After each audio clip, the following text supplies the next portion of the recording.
Здравейте! В това видео ще ви представим растението лавандула, лечебното му действие и приложение, както и как се прави чай с него. Лечебно действие и приложение.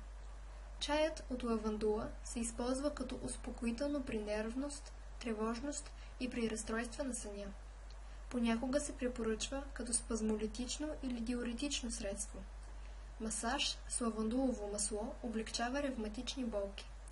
Лавандулови цветове в леглото помагат при разстройства на съня и носят дълбок и ободряващ сън. Важна забележка. Продаващите се на пазара малки бутилки лавандулово масло съдържат дестилат от цветовете. Концентрираната смес от етерични масла трябва да се прилага единствено на малки капки. Ако искате да използвате маслото от лавандула за масаж, първо смесете 1-2 капки от него с една супена лъжица зехтин. Чай. Залейте 2 чайни лъжици лавандулов цвят с 1 чайна чаша вряла вода. Оставете да се запари 5-10 минути, после прецедете. Подсладете с мед. Смес за чай за дихателните пътища.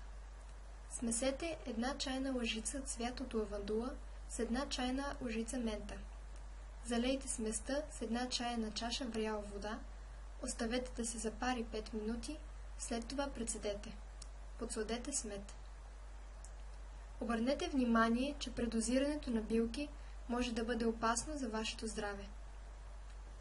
Ако видеото ви е било полезно, можете да ни подкрепите, като го харесате през Facebook бутона в сайта. Поздрави от екипа на здраве-bg.eu. Благодаря!